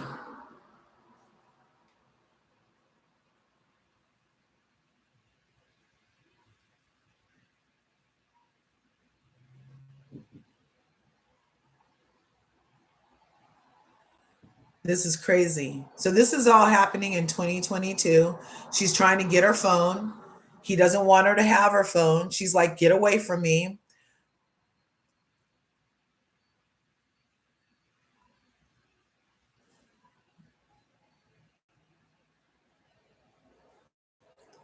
She's like, get away from me. And then she's pissed. She's like, you touched me, you hurt me, take your shit. I don't care about none of this. And Mike is, I don't know if he's trying to pacify her or pretend like he didn't just do what he did. She's like, fuck you and your stuff.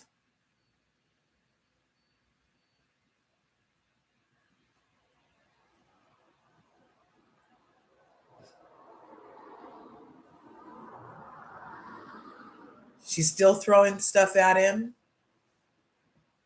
All his shit. Take your shit. Get out. That's all you care about. Get stepping, bruh.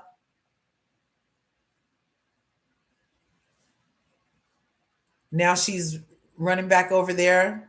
Now I guess he's coming back. She went in the nursery room. Because she has kids. He doesn't have any kids, but she had kids when they met. Look what he's doing. This is crazy. We do not condone violence.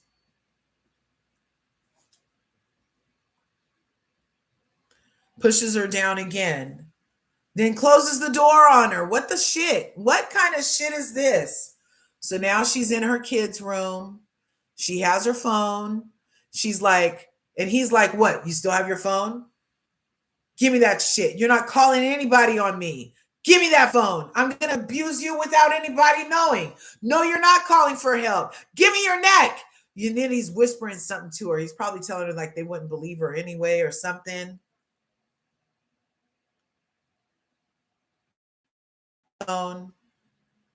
He goes to leave. I don't know what he whispered to her, that she didn't let go of his shirt when he was trying to leave. But now she's pissed. She probably got choked one too many times, you guys. One too many times. That's crazy. Okay. That was crazy, you guys. You guys. And Bravo had him employed for a long, after another DV situation, they kept his ass employed. So we've gone over quite extraordinary news today, you guys, here on LRGA Curves. We have gone over quite extraordinary news. I hope you enjoyed this 2 hours that we got to spend together this Saturday morning. Ooh, 1111, angel number. That was insane, Bianca. Man, Bravo needs to vet people better. Don't have these freaking lunatic DV people steal the money from burn victim people. All of this, you guys, on Bravo. I don't know how they all get in touch with Bravo. They must be giving off some kind of frequency over there. And then we saw a man be DV'd. Sarafee, Nicki Minaj's ex, had a DV situation from Mena, who doesn't like to keep her hands to herself dealing with men or women, it appears. And then we saw Mike from Shahs of Sunset put his paws on that lady. Man, that's so sad. That is so sad. And then they had the nerve to say that was alleged DV, you guys. It said alleged. I know my eyeballs just saw DV, but they said it was alleged DV. And he's supposed to be entering some kind of program because of that. Because, yeah, when you're not Black, they do trying to find programs for you. When you're Black, they put you in a jail. That's your program, is jail, fool. So, yeah. Anyway, there's a couple notes to self. Keep your hands to yourself. Don't blackfish. And don't talk about Janet Jackson if you don't want Candace Owens doing a deep dive into your not Black grandmother. Okay, you guys, I hope you enjoyed our live today. That's all I have for us. Go ahead and smash the buttons, ring the bell. I'll see you in the next video. I love you guys. Remember what I always say, there's enough to go around. So go get some.